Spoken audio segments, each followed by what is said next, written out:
Hi there, Liz Weisnick here, registered dietitian.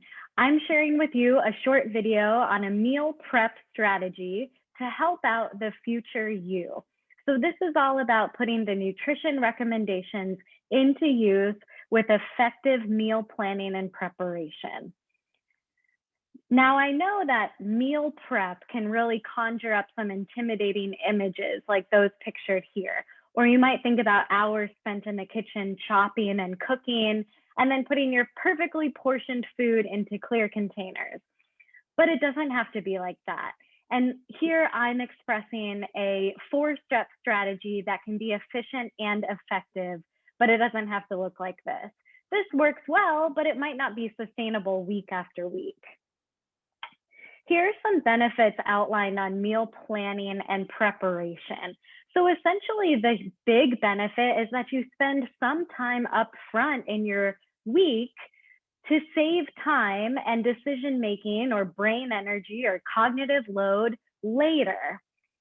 It also means that when you plan out your meals, you're more likely to then have balanced meals throughout your week. You're more likely to think up a protein, a complex carbohydrate, and some vegetables for your meals, rather than last minute decisions that tend to be less supportive or last minute takeout orders. Meal planning and prepping is really where the rubber hits the road as far as putting nutrition recommendations for your health goals into practice. Cooking the majority of your meals at home is extremely beneficial for your health, and it gives you that sense of ownership over your week ahead. What I'm presenting here is a very systematic way of looking at meal planning. It's simple and it's going to become habitual, so that's just part of what you do week after week versus an additional obligation or chore. And I would argue that as a nutrition professional, effective meal planning and some preparation is going to be the most impactful for your overall health. So step 1, plan your menu for the following week. So about 1 to 2 days before you grocery shop, spend 15 to 30 minutes thinking about your meals for the following week. You might use a tool like this where it lays out the days of the week and the meals required. So breakfast, lunch, snacks, and dinners. Now, it might be overwhelming to plan every single meal for your following week. So keep it simple and just focus on planning your dinners for the following week. Make breakfast, lunches, and snacks more habitual meals by rotating between 2 to 3 of your go-to favorites. You and I will determine those meals together so that you know that they're supportive and healthy and just part of your meal repertoire. You can enjoy variety and cuisine exploration with the dinners that you'll plan. So at least planning out your dinners instead of every single meal. Here's a couple things to keep in mind as you make your dinner menu. Give yourself at least one no cooking night. That means that you can order in or do some takeout or assign the cooking responsibilities to somebody else. It's not realistic to cook every single night, and we can get burned out easily. So give yourself one no cooking night. Also, save time or instances where you'll have to cook by choosing bulk-friendly meals. So I think of one-pan meals or casseroles, things that are going to last you multiple nights. When you're making your menu, start with your protein and aim for variety there. So perhaps you follow this simple template by choosing 2 meals that are meat-based, 2 meals that are fish-based, 1 to 2 meals that are bean or tofu-based, so that you get a variety of protein, at least within your dinners. Once you start with your protein, recommend rounding out your meals with a complex carbohydrate or starch and plenty of vegetables. So this is what a finished weekly menu might look like. You'll see shorthand here, B1 or L1, S1, and to denoting some of those go-to or habitual meals that you might just rotate through over your week. But dinner is really what you're going to plan out. And you'll notice here that there's one planned no cooking night on Friday and two bulk meals. So the Mediterranean chicken bowl is going to last Wednesday night and Thursday night. And the salmon cakes are going to last Saturday and Sunday, which means over your 7-day week, you're only cooking about 4 times. Seems more manageable when you write out your weekly menu as opposed to just thinking about it and then going grocery shopping. So that's step 1, planning your dinners for the week ahead. Step 2, use your menu to create your grocery list at the same time, and then use that to go grocery shopping 1 time per week. So most households do well with grocery shopping at least 1 time a week to be sure that you're replenishing fresh items. Whenever you're making your menu, you can go ahead and make the grocery list at the same time. I like to use the app AnyList because it's a very easy digital app that you can add your grocery list items to and also import recipes from the World Wide Web so that you can get ingredients as you need for the recipes you choose. I also like that you can share the list among members of your household so that you can all contribute to the grocery list over the week and as you might run out of things. Remember when you're making your list to also add those items that complete your habitual meals. So that might not be part of your dinner menu, but your go-to meals. Those need to make it on the list as well. So I say aim to shop 1 time per week if possible. That's going to be your most efficient strategy, to just do one big shopping trip for your meals and your menu for the week ahead, as opposed to multiple trips. If possible, designate your shopping time for between 8 a.m. and 10 a.m. on weekdays during the times that the grocery store is least crowded.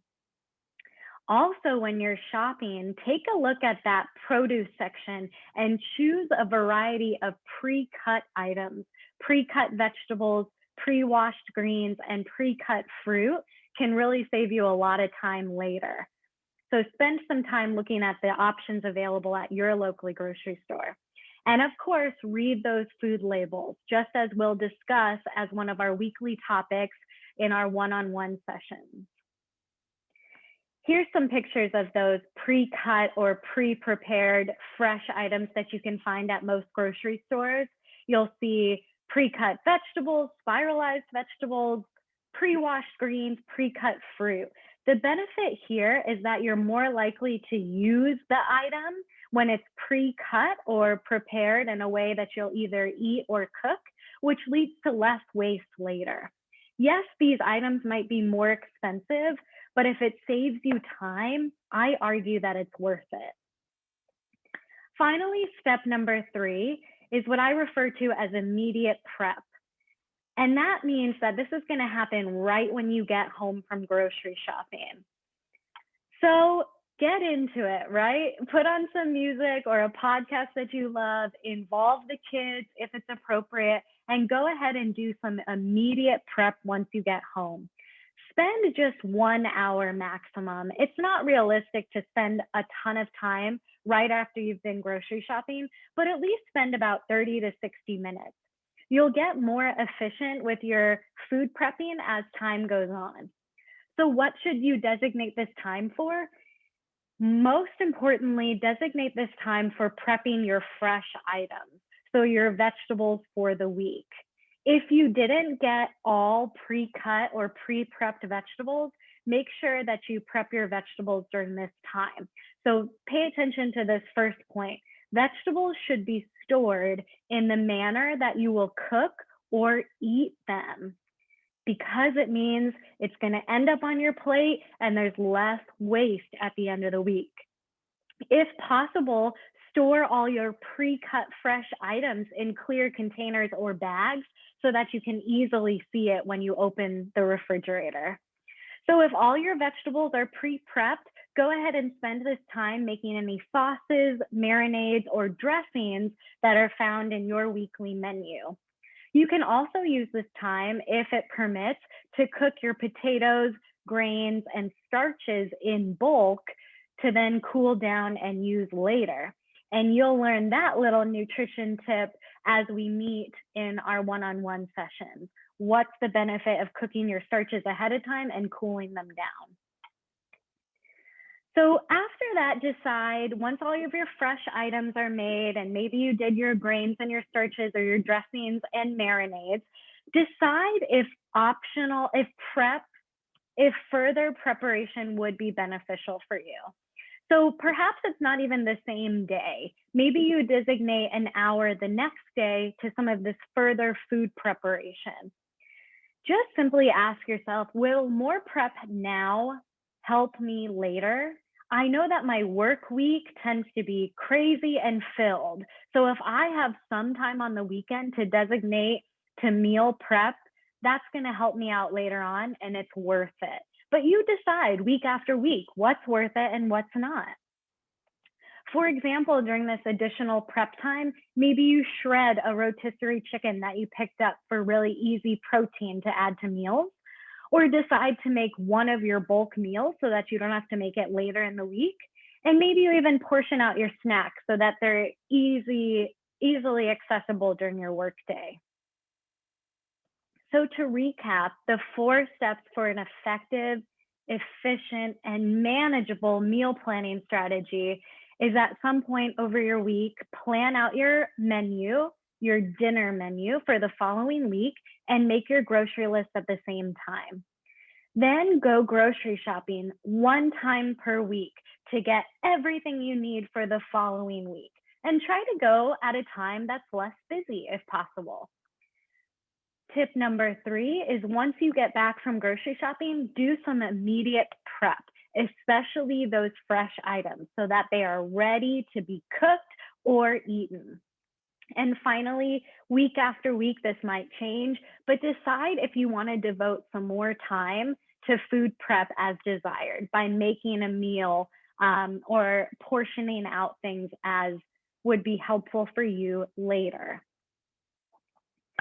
All of this is to save you time later so that you don't have to continually worry what's for dinner. You already know, you're already prepared, and you already have the items ready to go. This is one of my favorite quotes here, that preparation can take you farther than motivation. And that's very true. When we're well prepared and we have everything that we need, the resources available to us, that's going to take us farther than any form of willpower or motivation. So I hope that this meal planning video and strategy is helpful for you, and we can certainly continue this conversation in our one-on-one sessions. Thank you.